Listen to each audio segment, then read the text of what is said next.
Chapter 411, Chopping their hands off. Smoke rose everywhere from within the Boost Merchant Guild. The soldiers under Ashburn's command charged in, killing everyone they see. The guards within the guild simply didn't have the chance to retaliate, with most of them being killed or injured in an instant. Phoebe, who was distraught from Han Sha'o's words, held divine weapon Starry Sky and led the guards within the guild to do their utmost in resisting. However, the situation was clearly far from good. The soldiers that attacked Boost Merchant Guild included some experts that supported Charles. There was also a temple knight from the Church of Light who held a silver spear and did not put anyone in his eyes. Every strike of his spear would inevitably lead to the death of a guard. There were also a few mages that continuously released spells. The Boost Merchant Guild's buildings caught fire in succession. The stocked up grains and goods burned within the large fire. Some servants were burning all over as they exited their rooms, only to face a rain of arrows that was shot over. Those innocent servants were all shot dead. In an extremely short time, Boost Merchant Guild fell into the enemy's hands under the unyielding attack. Only Phoebe and a group of loyal guards were hurriedly retreating toward the back gate. During the time the guards by Phoebe's side were being killed in succession. "Miss Phoebe, you won't be able to escape today." Space Archmage Aubrey smiled deviously as he gazed at Phoebe and said unhurriedly. Previously it was precisely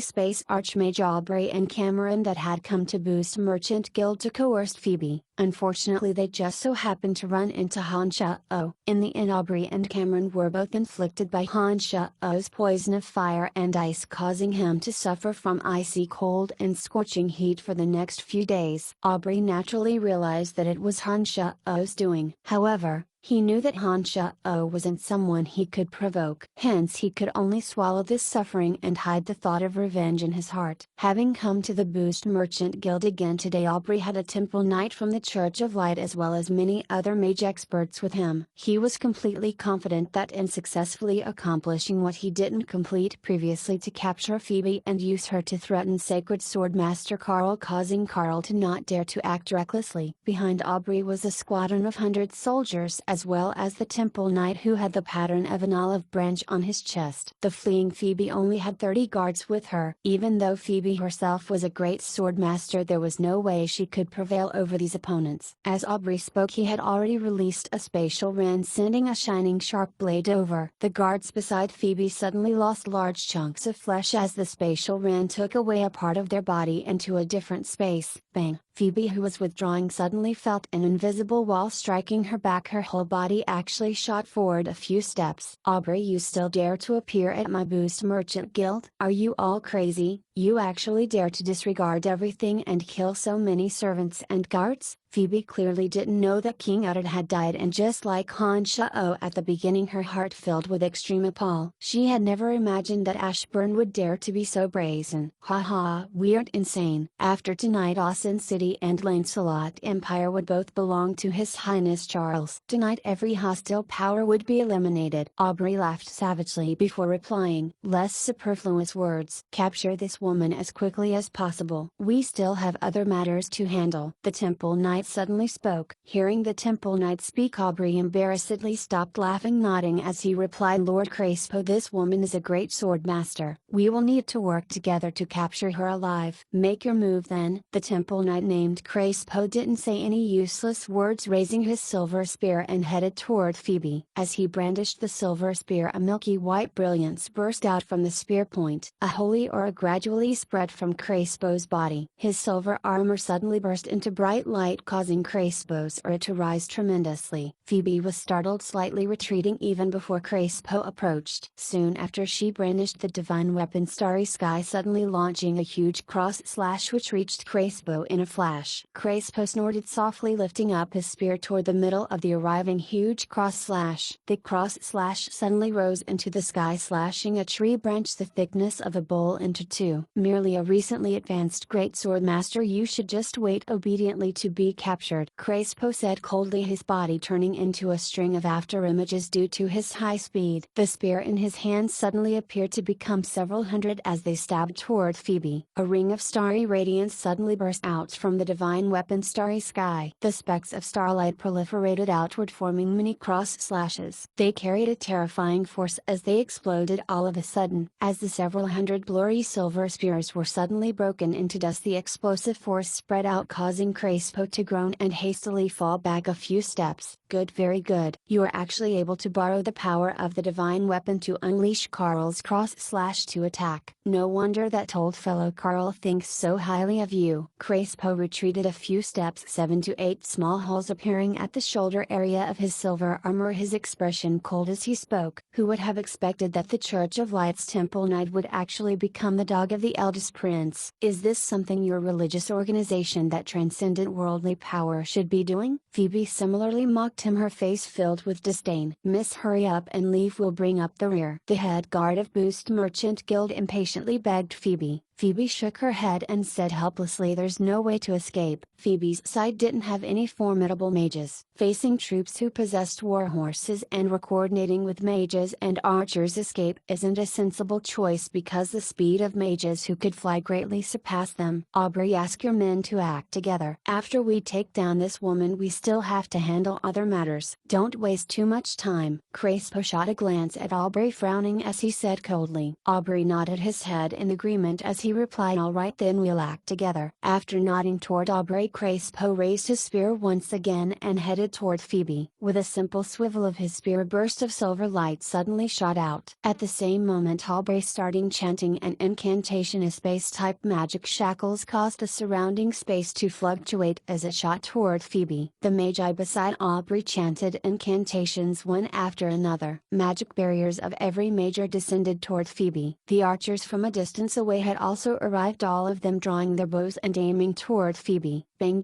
As Phoebe's strike obstructed Crespo's silver light, she suddenly felt a strong force and couldn't help but fall back a couple of steps. These 2 steps caused Phoebe to fall into the path of the space magic shackles. All kinds of formless energy suddenly rushed forth, causing Phoebe to feel like she was being entangled within a myriad of ropes, unable to move the slightest. Bring her away. With Phoebe in her hands, that old bastard Carl will definitely know his place. Aubrey laughed heartily in pride as he instructed a few knights behind him. Hey, this woman is really beautiful. TSK, her skin is extremely smooth. I have never seen a woman with such delicate skin. A knight who came over had a lecherous smile, attempting to stroke Phoebe's face as he used a rope to tie her up. As Phoebe, who couldn't move and could speak, saw the rough hand approaching her face, her eyes were filled with intense panic and ire. She uncontrollably thought of Han Shao in this vulnerable moment, thinking, how good will it be if you scoundrel is able to come and rescue me? As long as you appear, I might even forgive you. I don't want anyone apart from you to touch me. When a woman was frightened, vulnerable and helpless, the first person she would think of would definitely be her man. Phoebe was no exception. When she saw the knight's hand about to caress her face as she lost her head out of fear, Phoebe called out for Han Shao in her heart. Swish! Just as the rough hand was about to touch Phoebe's face, a noise suddenly sounded. Soon after, the knight was suddenly howling miserably. That coarse hand was chopped off at the wrist, dripping with blood as it fell by Phoebe's feet. Who is that? Crespo suddenly shouted, loudly on guard as he looked around in all directions. The silver spear in his hand flashed intermittently with silver light. Swish! In the moonless night, a strand of black light flashed past. The knight who had his hand chopped off howled mournfully once again. Everyone took a look, realizing that the knight's other hand had also been chopped off. Capture Phoebe, hurry! Aubrey suddenly came to his senses, hastily instructed the knights who were still distracted. The few of them immediately started to move, planning to first tie Phoebe up with the thick rope in their hands. Swish, swish, swish! The strand of black light appeared, repeatedly resembling black thread that weaved the curtain of night. The knights that attempted to approach Phoebe had their extended hands chopped off one after another. In a flash, more hands actually appeared by Phoebe's feet. Phoebe was shackled by magic and couldn't move, but her eyes didn't miss anything that occurred around her. She suddenly felt an intense happiness fill her heart. Without even needing to think, Phoebe knew that Han Shao had arrived. With the current crisis resolved, Phoebe momentarily forgot Han Shao's bad points, only remembering that Han Shao had assisted her time and time again. Brian, damn it, why have you only arrived now? Phoebe shouted loudly in her heart. Her eyes were brimming with happiness and serenity. She was no longer worried about the surrounding danger, as if with the existence of that strand of black light there would no longer be any danger to her. Come out, you cowardly sneak attacker!" Crespo suddenly shouted loudly as he charged toward Phoebe. That person has arrived." Aubrey suddenly recovered from his shock and shouted to Crespo. Crespo was distracted momentarily before quickly coming to his senses and shouting at once, "That's impossible. That fellow is powerless to defend himself. He shouldn't be able to appear her that quickly." "According to who?" A chilling voice suddenly came from afar. As the voice sounded, a shadow already stood by Phoebe's side. Han Shao glanced at Crespo, his left hand gently pressing on Phoebe's back, and suddenly erupted in violent energy. A string of crackling sounds rang in Phoebe's surroundings. Several barriers and Aubrey's shackles suddenly broke into many pieces. Phoebe, who was previously shackled and unable to move, suddenly felt that she was able to move her whole body. Prior to Han Shao's arrival, Phoebe was continuously calling out for him in her heart, even thinking to herself that if Han Shao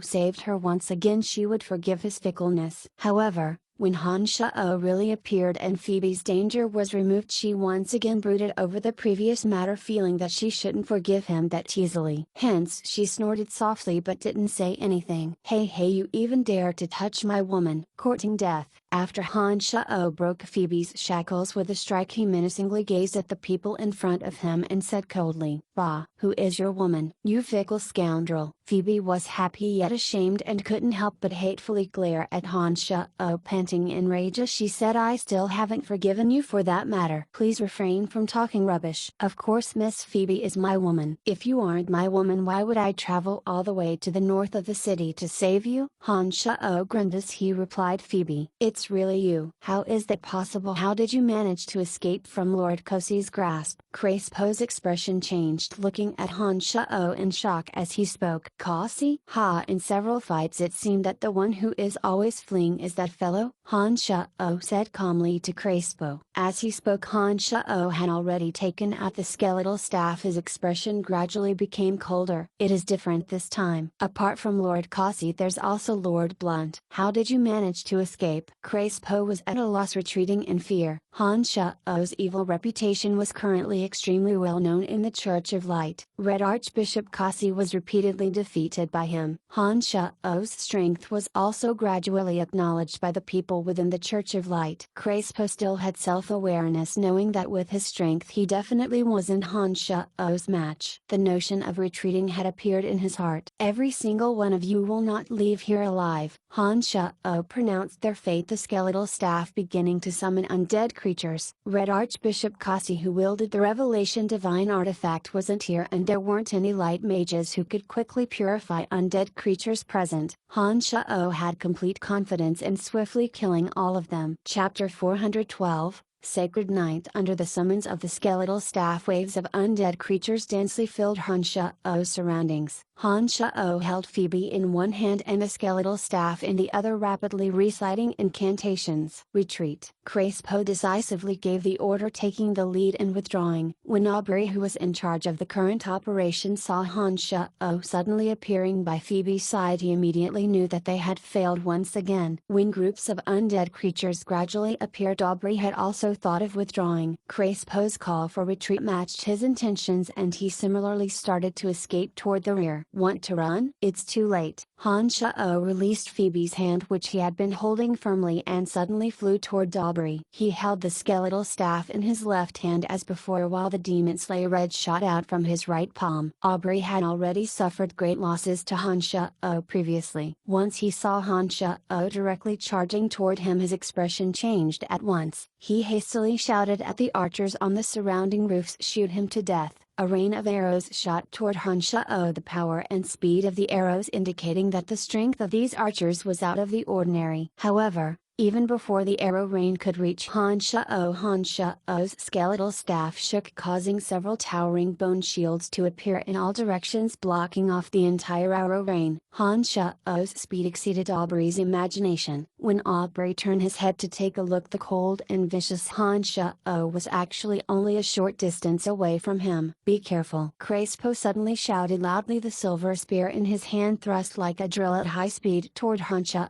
Han Shao turned his head to glance at Crespo before raising his right hand. The demon slayer edge turned into a flash of black light and stabbed toward the spear point with a swish. Clang! A magnificent radiance blossomed. Crespo only felt an enormous force rush into his body through the spear rushing from his arm into his 5 viscera and 6 bowels, causing severe wounds to his divine body in a flash. He couldn't help but spit out a mouthful of blood, his complexion pale as he continued to retreat. Dong! Crespo's silver spear had actually been split into 2 as it fell on the stone floor. The excessive might of the demon slayer edge didn't decrease as it continued like a shadow toward Crespo's chest. Even before Crespo could stand firmly, there was merely a poo sound as the demon slayer edge penetrated Crespo's silver armor and cut open a large hole in his chest. As a piercing pain spread from his chest, Crespo's pale face was filled with despair as he looked in a daze at the hole in his chest. With a last "how is that possible?" he collapsed loudly soon after. Aubrey was terror-stricken, reckless, escaping into the distance, no longer caring about the lives of the others. Crespo was the main assistance for this operation. He was a Skyrider, and after joining the Church of Light's Temple Knights because of his pious belief toward the God of Light, he had received additional divine protection and was much stronger than an ordinary Skyrider. The silver spear and his bright silver armor were both items that only high-ranking Temple Knights possessed. They were both extremely high-quality items in the eyes of all blacksmiths within the continent. The spear and armor both contained divine energy. Who would have thought that under the attack of that weapon they were broken apart like papier-mâché, causing Aubrey to tremble in fear. Aubrey, who was fleeing with all his might, clearly didn't realize that Han Shao-Oh's speed far exceeded his own. Even before Aubrey could leave Boost Merchant Guild's area of influence, a cold shout was heard behind him. Aubrey was overwhelmed with shock, disregarding everything to start using the teleportation spell, which he was yet to be proficient in. As a space archmage, Aubrey's comprehension of space magic could only be considered a drop in the ocean. He was unable to freely teleport short distances, unlike space grand magi like him. However, Aubrey had no other choice as matters stand. He knew in his heart that he absolutely wasn't a match for Han Shao.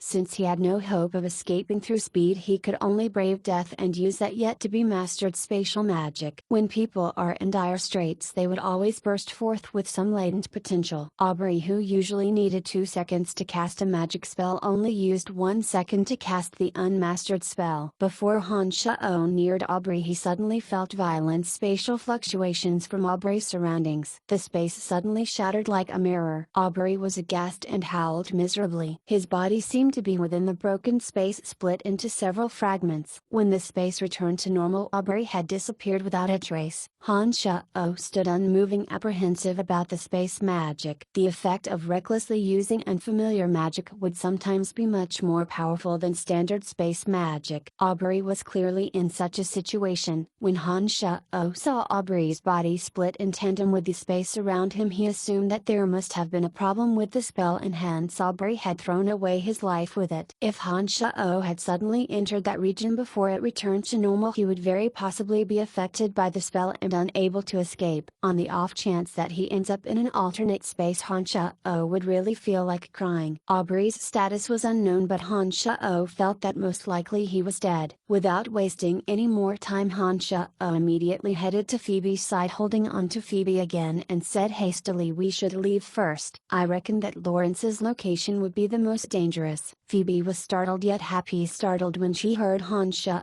describe Lawrence's danger. She knew that Lawrence was the most crucial person. For Ashburn to dare to attack her so brazenly, Lawrence was probably in deep trouble as well. If Lawrence was killed, eldest Prince Charles and Duke Ashburn would truly be able to control the situation. If that happens, the only remaining option for Han Shao and herself would be to escape. Her happiness stemmed from the fact that Han Shao clearly knew that Lawrence was in greater danger, but he still prioritized her rescue. This clearly proved that her importance to Han Shao was above all else. Even though Lawrence's survival would bring Han Shao greater power and benefits, Han Shao had still come to save her first in such an important situation. Phoebe was truly touched by this. "What about them?" Phoebe immediately agreed, but inquired about the guards and the few merchants from the Boost Merchant Guild beside her. "Let them flee by themselves. Don't worry, the remaining enemies are confronting my undead creatures. They simply have no chance to attack them again," Han Shao hastily instructed. "Miss, you two should leave first. We know what to do." The guard leader hurried said to Phoebe. Phoebe hesitated for a moment before nodding and saying, "All right then, all of you take care too. Quickly leave this place." Han Shao no longer said any superfluous words, holding Phoebe by the waist and directly flying toward Lawrence's mansion. "Bastard, how could you do that in public?" As Phoebe was grabbed by the waist, she smelt Han Shao's familiar smell. Her tender and beautiful face was red from blushing as she resentfully chided him. "What's your concern? In any case, all of them know that you are my woman," Han Shao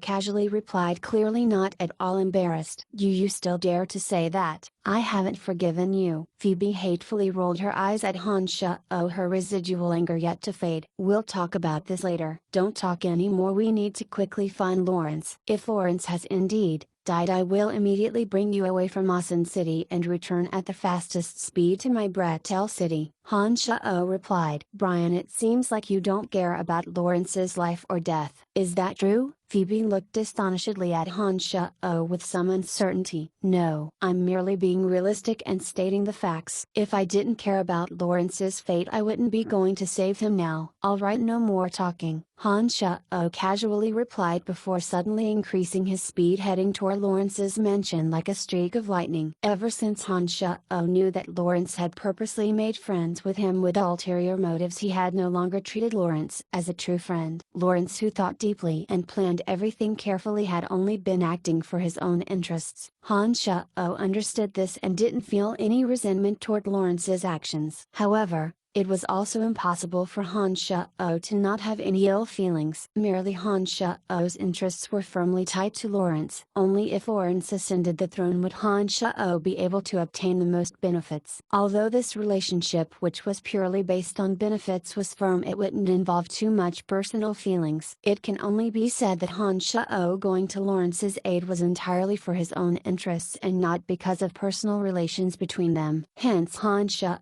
didn't have much feelings regarding Lawrence's life or death. That was why he had an apathetic expression when talking about Lawrence's situation. Soaring flames could be seen from afar even before they reached Lawrence's mansion, illuminating the moonless night. The fire from Lawrence's mansion was really too conspicuous. There were also mansions of other nobles in the surroundings of Lawrence's mansion. However, these mansions were untouched, the gates firmly shut, without a single person emerging to take a look, as though they had suddenly become blind and deaf, ignoring the sound of activity coming from Lawrence's mansion. All of them seemed to have sunk into the deepest sleep. As Han Shao glanced at the strangely silent mansions, the mystic demons had made a loop at a high altitude, suddenly realizing that the people within these seemingly silent mansions were similarly losing their head out of fear. However, at the strict orders of their owners, no one dared to make a sound, and no one was curious enough to exit the mansion to take a look. This was the best example of the hypocrisy of the world. The nobles within these mansions were not Lawrence's closest allies. Most of them had yet to indicate which side they supported, and hence luckily escaped a calamity. The older nobles all knew what they were doing, realizing that the only people within the entire Lancelot Empire who dared to attack Lawrence's residence were Ashburn and eldest Prince Charles.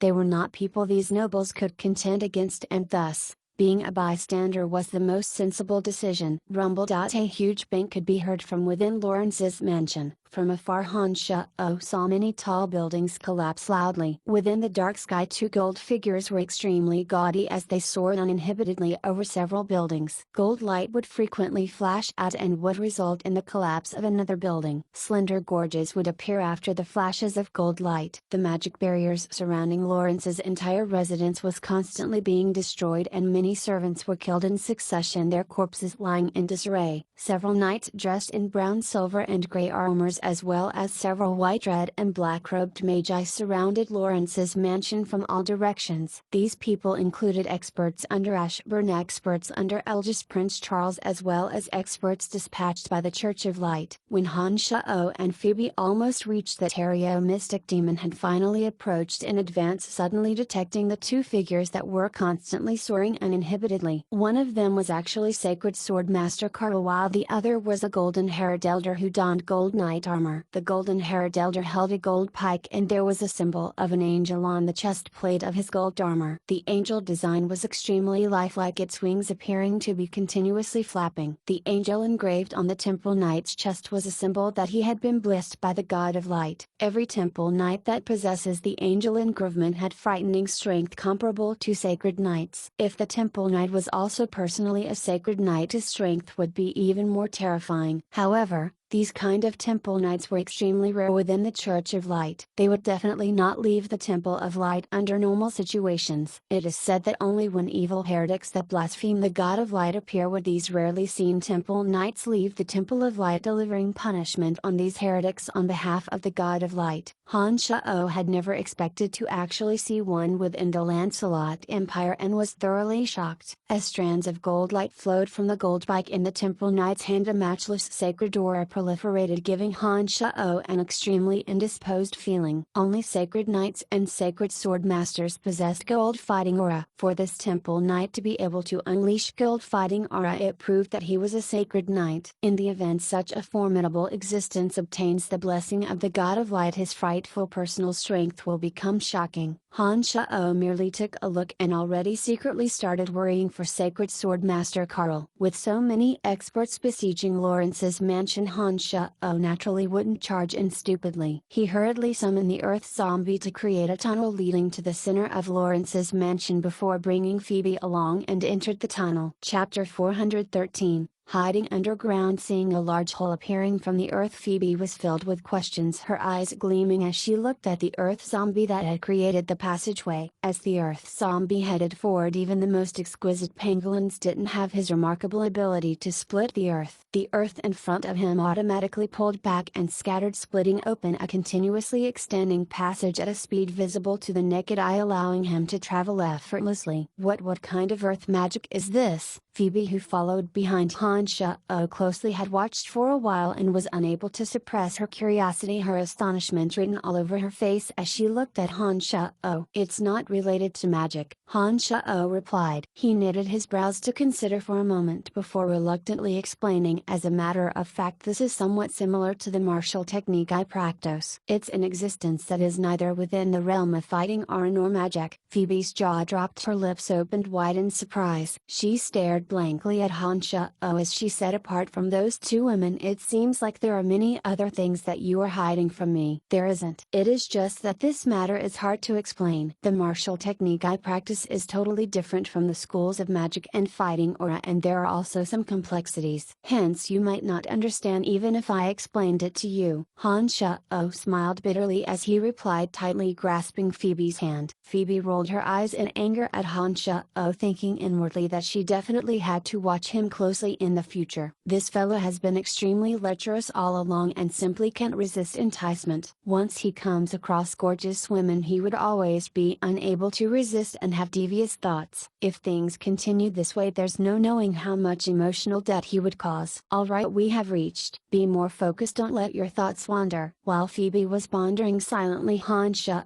suddenly said seriously as he looked toward the slope. The earth zombie stood in place without moving as it waited for Han Shao and Phoebe to approach. He then turned around to send Han Shao a message. Father, should I immediately create an opening to the surface? Unknowingly, the little skeleton earth, wood, fire and water zombies have all gotten used to addressing Han Shao as their father. Han Shao was extremely uncomfortable at the start but had unexpectedly slowly gotten used to it. As the calls of father entered his heart, it actually gave Han Shao a feeling of novelty. It was as if these 5 undead creatures that Han Shao had refined had truly become his flesh and blood, actually causing Han Shao to feel unwilling to part with them. If Han Shao didn't communicate with the 5 zombies for a period of time, he would have a faint longing and worry for them, afraid that they would encounter an accident in the netherworld. Let's wait a while, Han Shao replied before turning to Phoebe and said, the exit is right above us. We are currently right below Lawrence and the rest. We shouldn't hastily head up immediately so as to avoid Lawrence and the rest attacking us recklessly without understanding the situation. You should stay here temporarily. I'll see if I can give your master a hand. My master, how is my master?" Although Han Shao was able to observe the situation outside through the mystical demons, Phoebe naturally didn't have such an ability. Upon hearing Han Shao's comment, she was puzzled and questioned further. He met with some trouble. Han Shao explained, "How is that possible? My master is a sacred sword master. How could he encounter any trouble?" Phoebe had a blind confidence in Carl, smiling lightly as she asked Han Shao, her expression not showing any nervousness. "Your master is currently battling with a temple knight from the Church of Light. He is a sacred knight from the Church of Light. Apart from the fighting aura he has, the sacred knight has also obtained the blessing of God." Han Shao had an imposing expression as he explained to Phoebe. Phoebe's expression suddenly changed. She clearly knew some information of the Church of Light and hastily cried out, "How is that possible? My master once mentioned that the number of such strong temple knights could be counted with one hand. Why has he left the Temple of Light?" "I don't know either," Han Shao replied, creasing his brows as he thought in his heart. "Could it be because of me? Act quickly then, I don't want my master to be harmed." Although I know my master's strength, there have always been stories about these formidable temple knights from the Church of Light spreading through the continent. These stories all describe the power of such a character, hence I can't help but feel worried about my master. Phoebe's expression was filled with impatience due to her worry for her master. Han Shao nodded and withdrew with the Earth Zombie. Above them, Sacred Sword Master Carl and the Church of Light's Sacred Knight were battling non-stop, causing buildings to collapse one after another. There were many deep gorges in the earth where Sword Light had passed by. Enormous power proliferated from both of them, causing everyone in the surroundings to frantically keep their distance so as to avoid being affected by the shockwaves. Han Shao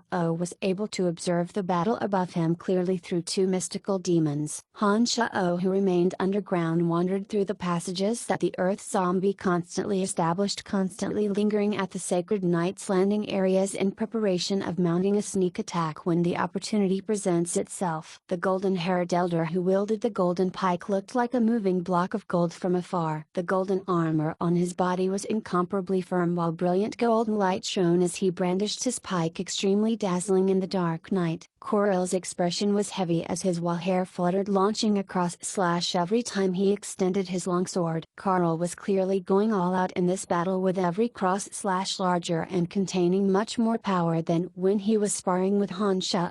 These cross-slashes were like revolving sickles, bursting apart rocks and collapsing buildings in their paths, destroying every single obstruction. The Sacred Knight was serene, singing a song of faith toward the God of Light. Under the blessing of God, his armor was as hard as diamonds. Every thrust also glittered in golden light, interweaved with a bizarre sacred aura as it exploded every approaching cross-slash into specks. The battle between two peak experts caused Lawrence's mansion to appear as if it encountered landslides and cracks on the earth. None of the numerous experts in the surroundings dared to approach, afraid that they would be suddenly torn apart by fighting aura. During this process, even more soldiers and knights had headed here from afar, surrounding Lawrence's mansion with layers of encirclement. The circumstances for Lawrence's side was becoming more and more unfavorable. The terrifying battle between the two experts above caused Han Shao to be extremely mind-blown. Han Shao could clearly see every movement made through two mystical demons. At this moment he suddenly realized that Carl had indeed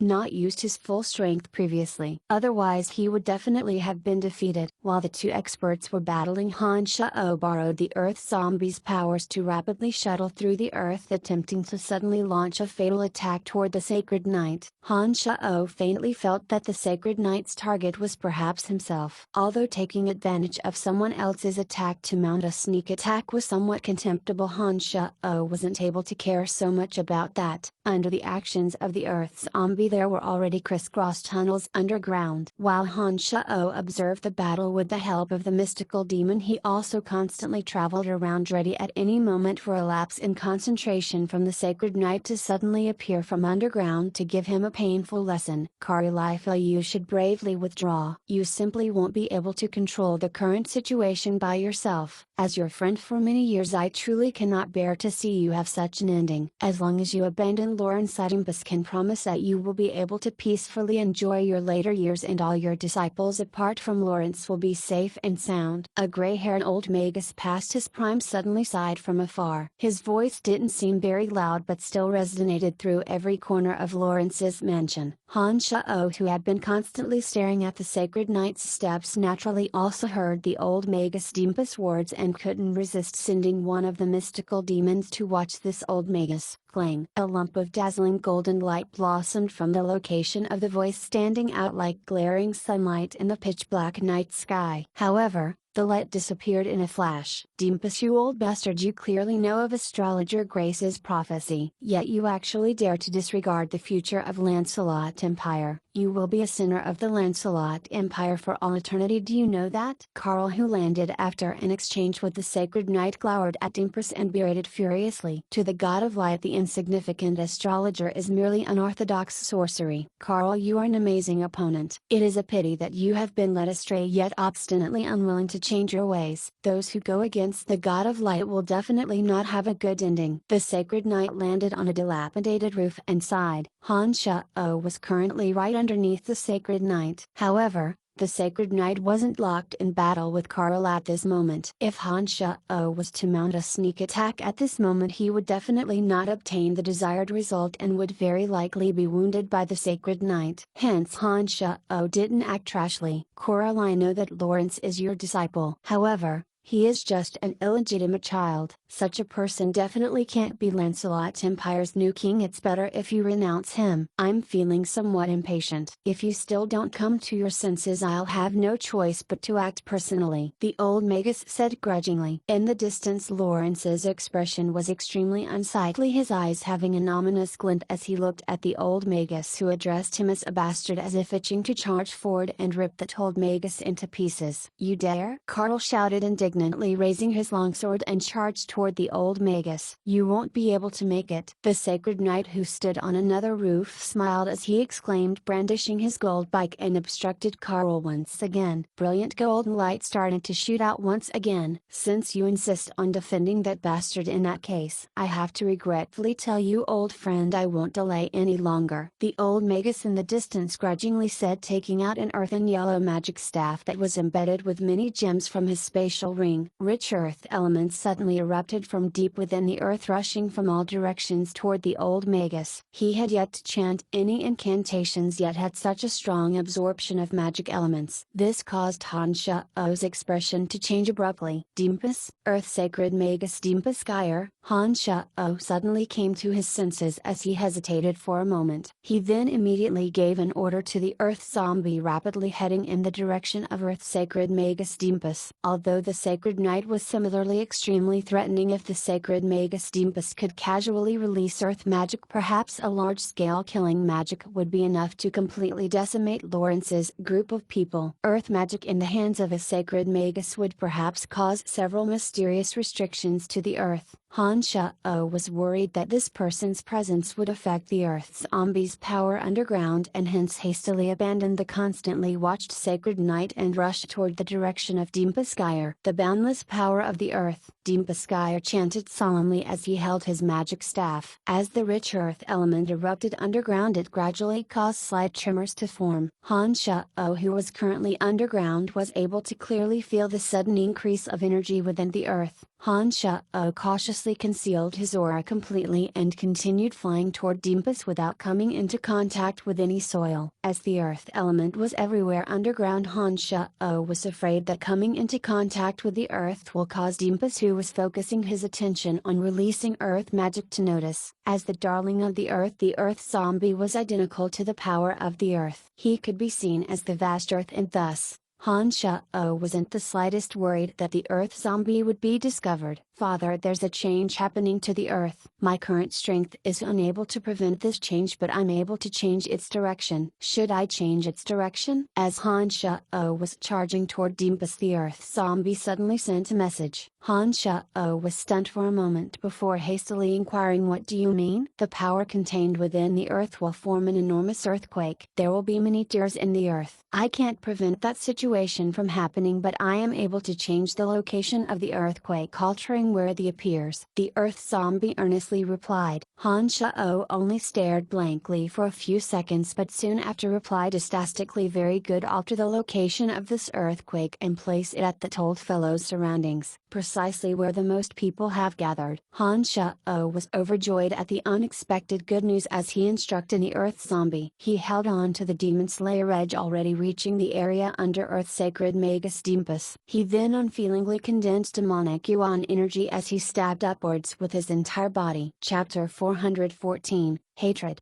With my willpower as a guide, shatter earth. Earth sacred Magus Dimpus finally completed the long and tedious incantation. Sacred Magus Dimpus' gray eyebrows suddenly creased. He sensed that the direction of the flow of the earth element underground seemed to be somewhat uncontrollable. This was a situation that had never appeared in 10 years, causing him to be under the impression that due to his age did he recite a syllable of the incantation wrongly. Just as Dimpus was somewhat muddle-headed, he suddenly felt a soaring killing intent from underneath his feet. The killing intent was not concealed the slightest. When he had just sensed it, the killing intent had already torn through the solid ground, piercing toward him like an all-conquering sharp sword. Earth sacred Magus Dimpus was terrified and no longer had the time to set the out-of-control shatter earth right. All his attention was on the danger that suddenly arrived. The soaring killing intent that tore apart the solid ground appeared blood red in color as it stabbed toward his soul. Warning bells sounded in Dimpus' head, suddenly jumping off the ground in panic and utilizing the levitation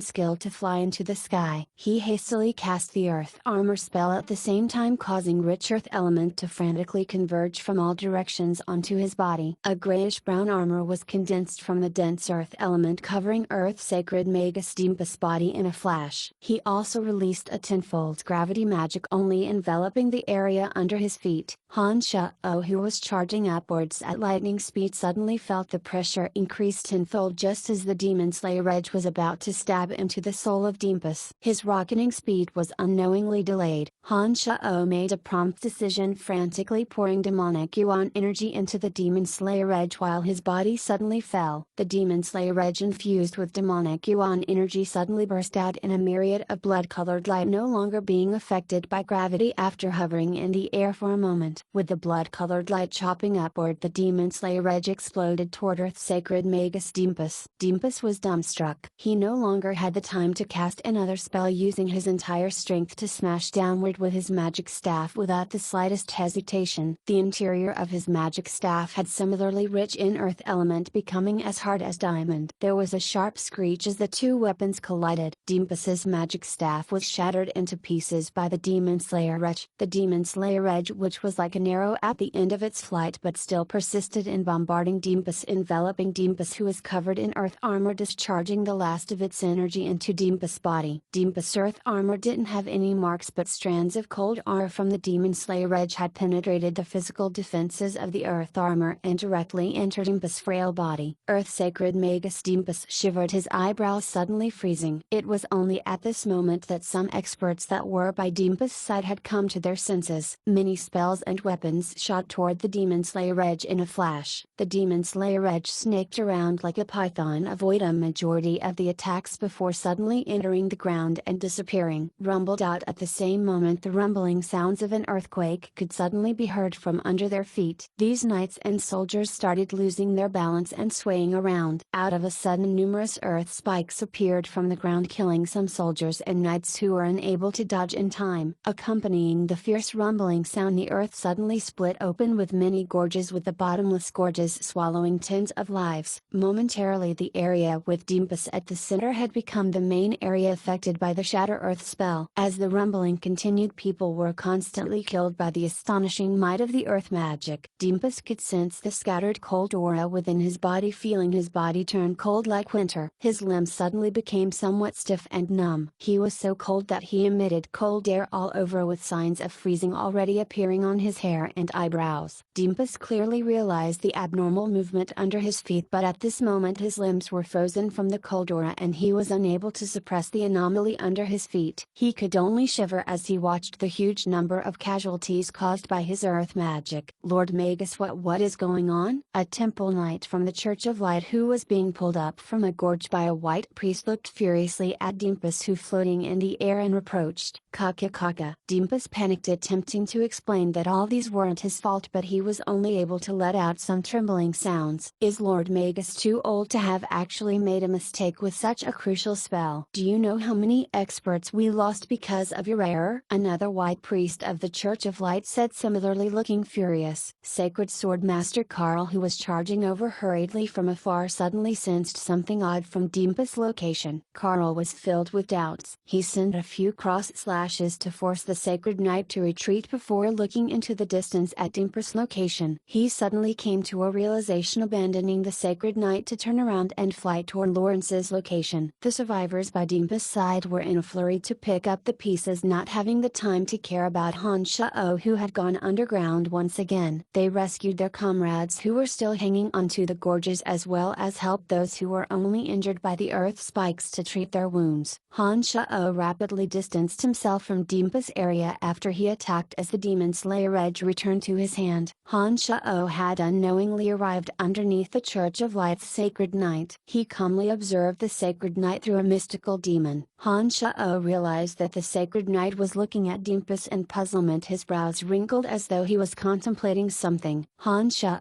held his breath in rapt attention, not in a hurry to act. He merely paid attention to the change in the Sacred Knight's expression through the mystical demons, looking for the most opportune moment to strike a fatal blow to the Sacred Knight. The Sacred Knight was looking at Dimpus in puzzlement when he suddenly seemed to have understood something. His expression changed from puzzlement to anxiety, vibrating the golden pike in his hand, and hurried toward Dimpus, appearing to want to help Dimpus disperse the cold aura within his body. Han Shao, who had been waiting for the opportune moment, suddenly unleashing the same skill once again, using the Demon Slayer edge's all-conquering sharpness to split apart the ground and stab toward the sole of the Sacred Knight's left leg that had not moved. A tremendous killing intent that couldn't be masked caused the Sacred Knight's expression to change drastically. Soon after, he suddenly retracted his right foot that had taken a step forward. A mixture of divine energy and fighting aura suddenly shot out from his right sole. Han Shao's Demon Slayer edge had just pierced the ground when the torrent of energy rushed violently toward him. Rumbled out, the Sacred Knight stamped his right foot. A large ball of golden light suddenly entered the ground with his foot at its center, suddenly creating a round hole. Han Shao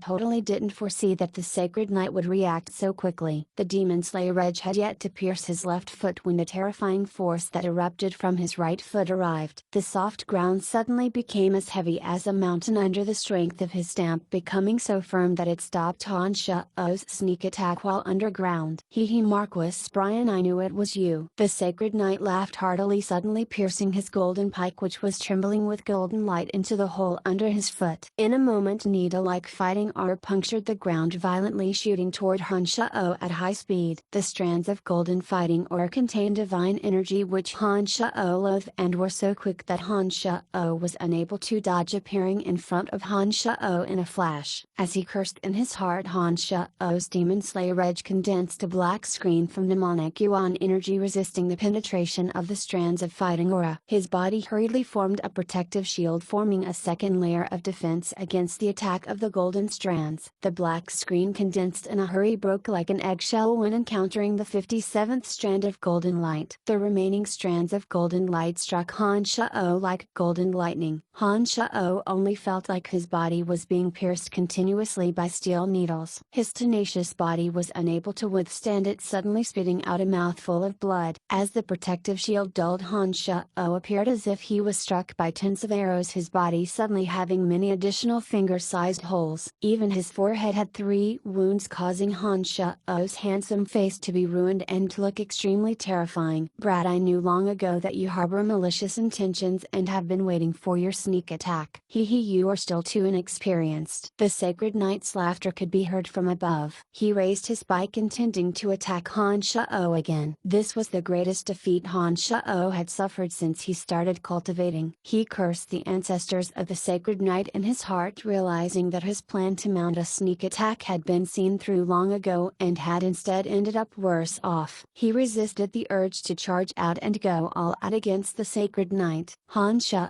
didn't wait for the sacred knight's next wave of attacks, making a prompt decision to return along his original path. Having trained till his current level, as long as Han Shao's consciousness didn't scatter and the demonic infant wasn't destroyed, he would still be able to recover no matter the degree of injury to his physical body. Hence Han Shao wasn't worried about his disfigured face. As there were too many opposing experts, Han Shao knew that forcing his way out was useless. Even though he felt extremely unwilling in his heart, he had no choice but to retreat. The Earth Zombie who had just wrecked Earth's sacred Magus Deempus Shatter Earth spell suddenly felt the boundless wrath and resentment in Han Shao's heart. The Earth Zombie disobeyed Han Shao's instructions for the first time and actually stubbornly emerging from within the ground. All of a sudden thousands of earth spikes rose from the ground. The ground became like a continuous sea of trees rising indefinitely. When the sacred knight was looking unstable, the naive Earth Zombie had already disregarded everything and charged toward the sacred knight. As he charged, lumps of earth flew up and adhered to the Earth Zombie's body. In an extremely short time, the Earth Zombie was covered in numerous clumps of soil, forming a 10-meter tall clay man. His original naive look could no longer be seen, as though he had merged with the earth as he ferociously walked toward the sacred knight, who was somewhat in a daze. No! Han Shao, who was deep underground, suddenly screamed his lungs out, flying into the sky once again in spite of his body being drenched in blood from his injuries, and charging anxiously toward the sacred knight. However, even before Han Shao could reach the sacred knight, his golden pike had suddenly shot out a glaring golden light, with the pike stabbing into the middle of the soul of the 10-meter tall clay man the Earth Zombie had transformed into, causing a torrent of energy to suddenly erupt and charge into the Earth Zombie's body. The Earth Zombie's body that was formed from soil suddenly shot out gold light after the golden light from the sacred knight entered its body. Soon after, the earth on his body started falling piece by piece. The Earth Zombie, who had returned to its original size, was struck by a beam of golden light suddenly flying backward. A large chunk of his naturally formed armor had sunk in at the chest. Han Shao's eyes turned red. He had never been as angry as he was at this moment. The little skeleton and the other zombies in the other plane all transmitted strong messages of wanting to come to this plane and join strengths with Han Shao to savagely retaliate against the enemy who dared to harm Han Shao and the Earth Zombie. Han Shao didn't lose his rationality, forcefully obstructing the strong desire of the little skeleton and the rest. When he saw the Earth Zombie actually struggling in an attempt to charge toward that sacred knight once again for revenge, once he landed on the ground, Han Shao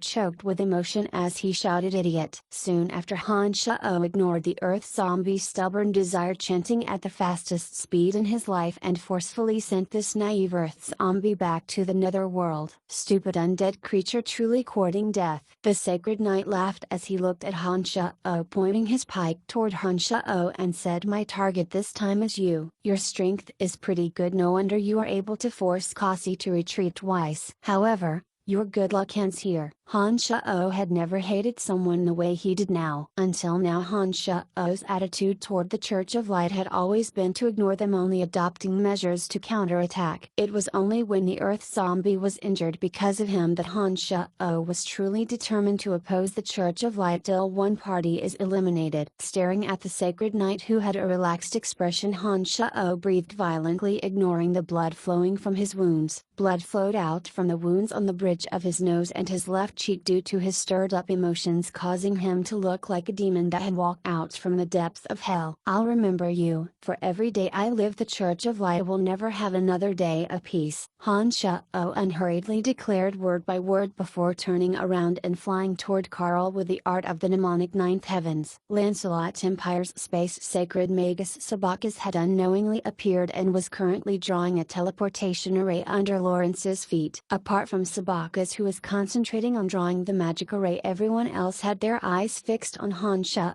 Tears constantly fell from Phoebe's eyes, but she was forcefully restrained by Karl, preventing her from attempting to fly to Han Shao's side. Chapter 415 Miraculous speed of recovery. When the sacred knight who had injured Han Sha-o saw Han Sha-o turn around to flight toward Lawrence, he hesitated for a moment but did not pursue and attack. Apart from Sacred Sword Master Carl, there was also Space Sacred Magus in the direction Han Sha-o flew in. With two sacred ranked experts there and Earth Sacred Magus Dimpus yet to recover, the sacred knight clearly felt some apprehension. With the sacred knight not daring to act blindly, the experts from the Church of Light as well as under Ashburn and Prince Charles naturally wouldn't foolishly charge forward to their deaths. Hence they all looked on helplessly as Han Sha-o shouted vicious words before flying rapidly toward Lawrence's side. As of now, Lawrence's residence had been thoroughly wrecked by the fight between the two sacred ranked experts in the Shatter Earth spell. All that could be seen were collapsed buildings and desolation. The servants, workers and maids in Lawrence's residence had long since been massacred. Currently there were merely less than 10 trusted aides by Lawrence's side. In contrast, even after the losses to the Shatter Earth spell, the enemy still had almost 400 experts with astonishing strength from various professions. The sounds of iron hooves could be heard gradually approaching, seeming that there were still reinforcement troops heading over. Earth Sacred Magus Dimpus lightly exhaled as strands of purple specks floated out of his body. The cold aura that penetrated the bones was diffused out with the purple specks. Dimpus was after all a sacred magus and was extremely proficient in manipulating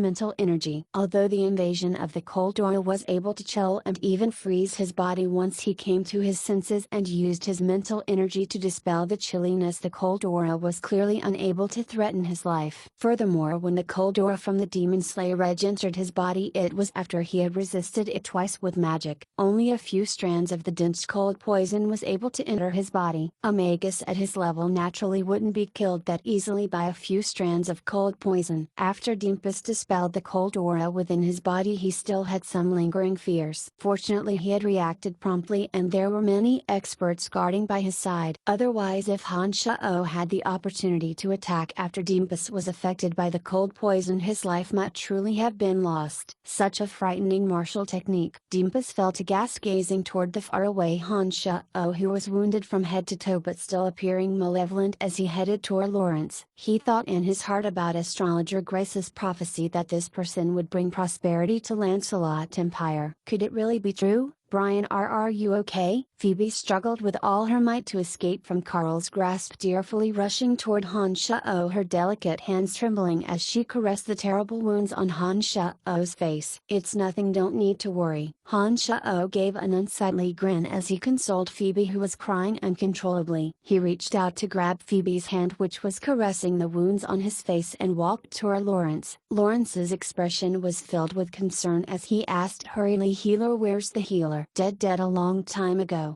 Dark Grand Magus Crowley, who had pledged allegiance to Lawrence, sighed softly and then took out a medicine bottle, passing it over to Han Sha-o as he said quickly, "Apply this on your wounds." Senior, old assassin Ballins, who had watching Han Sha-o all along, called out softly. Ballins was no longer young and had seen all sorts of situations as an assassin. He didn't deliberately express his concern in front of Han Sha-o, but the killing intent on his body became even stronger, obviously not directed at the people by Han Sha-o's side. "I'm okay." Han Sha-o smiled as he declined. However, when his smile was displayed on that frightening face, it didn't cause people to feel reassured. To say the least, Phoebe started crying bitterly once again. "I'm really fine. I am already no longer bleeding from my wounds. The martial technique I practice is special. These injuries may look extremely serious, but they don't have a substantial effect on me." When Han Sha-o saw everyone anxiously trying to apply medicine to his body, he couldn't help but explain again. Hearing Han Sha-o's statement, everyone couldn't help but be filled with doubts as they earnestly sized up Han Sha-o. Everyone's expression suddenly changed. The wounds that had covered Han Sha-o's entire body were previously still finger-sized and dripping with blood. All the blood had since congealed like ice. The scarlet injured muscle fibers started wiggling like worms, and the originally finger-sized wounds actually shrunk by a fold. Sacred Sword Master Carl, who had been calm, doubted his eyes, subconsciously closing his eyes before opening them again, his eyes shining as he fixed his eyes on the wounds on Han Sha-o's body. Really shrunk by a fold. Carl was moved. His torch-like eyes clearly saw that Han Sha-o's wounds were about the size of a little finger and was oozing with scarlet blood. However,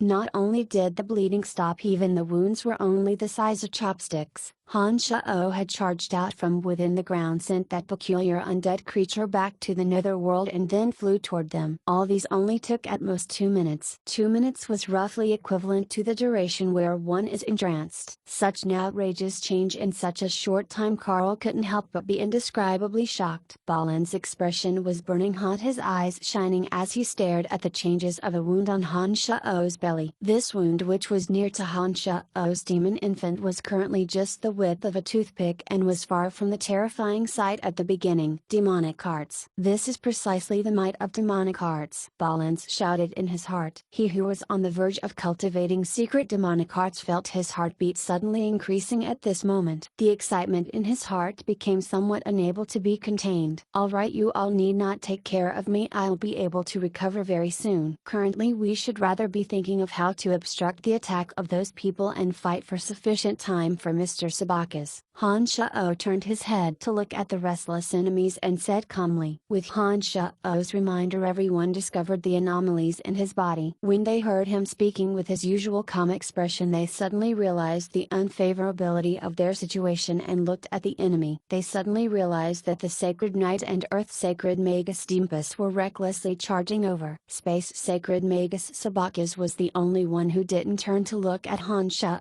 At this moment he was holding a pointed magic staff, carving a complicated space magic array on the smooth rock ground. The 3-meter-long magic array was in an irregular rhombus shape. With every stroke of Sabaka's magic staff, a slender line will appear and strands of elemental energy would flow through the sharp tip of the magic staff and enter each line of the magic array. The focus Sabakas had totally immersed himself. In his eyes there was nothing else except the magic array under his feet. He had simply ignored all other activity, as though he wouldn't even crease his brows if the heaven fell and earth rendered. As a space sacred magus, no one could stop him if Sabakas wanted to leave by himself. If Sabakas wished, he could even bring a few people along. Unfortunately, there were too many important people here. Even Sabakas was unable to act without a care for the lives of others, and hence could only utilize a magic transportation array. The Sacred Knight and Earth Sacred Magus who were charging over were clearly aiming to prevent Sabakas from completing his magic array. Having the superiority in numbers, they planned to get rid of everyone here once and for all, so as to avoid leaving behind endless trouble. While Dimpus was flying over, another magic staff actually appeared in his hand as he started chanting a long magic spell once again. His eyes were fixed on Han Shao as if Han Shao was his greatest enemy. Pay attention, we definitely can't let anyone disturb Sabakas.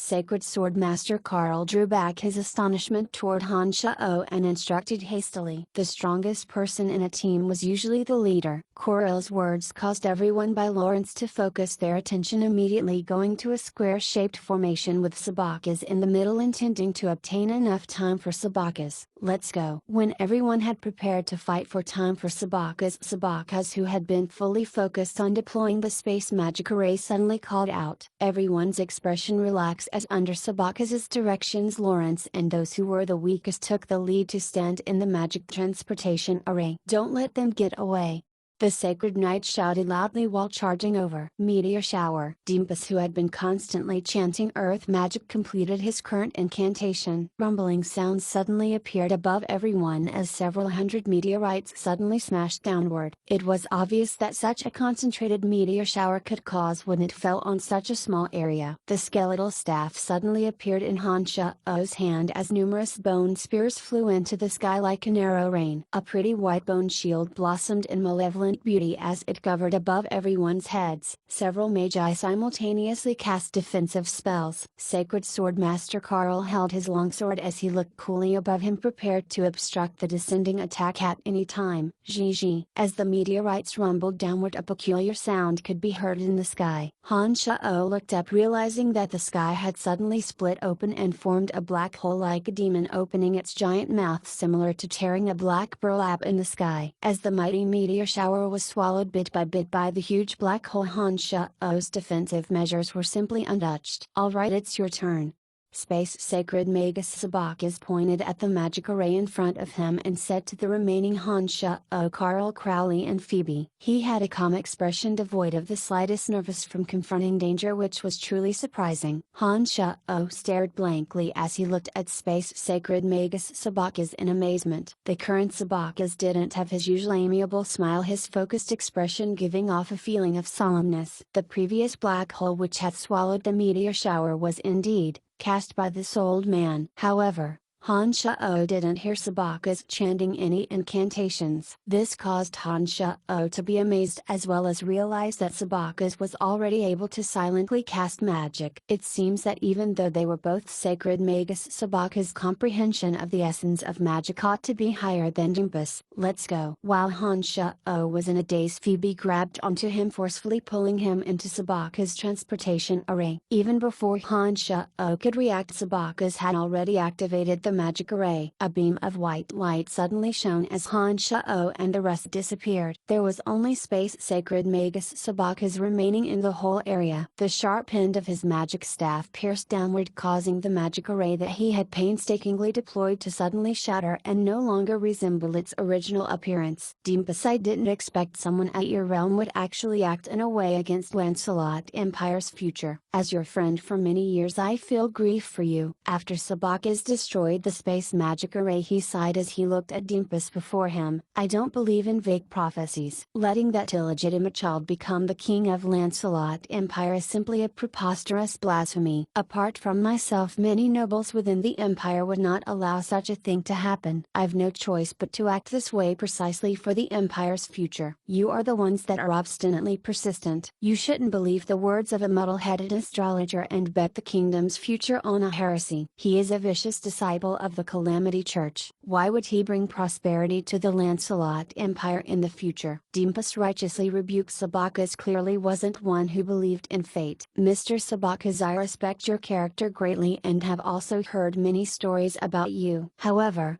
I still have to say that even if you save Lawrence and the rest, you would still be unable to change their fate. Currently the entire Awesome City is under the control of Duke Ashburn and eldest Prince Charles. Lawrence and the others will ultimately not be able to escape." The Sacred Knight laughed loudly as said to Sabakis, "That is not necessarily the case." Sabakis calmly looked at the Sacred Knight and said, "There is at least one region that you wouldn't be able to control easily." The Dark Mando headquarters had a tighter defense than the Royal Palace. Even though they had seized the Royal Palace, the Dark Mandal headquarters would not be easily conquered. As the chief elder of the Dark Mandal, Sabakis is the one who arranged the defensive measures on Mount Ortis. He clearly understood Mount Ortis' formidable defenses. It's undeniable that the Dark Mandal headquarters is indeed hard to be attacked from the outside.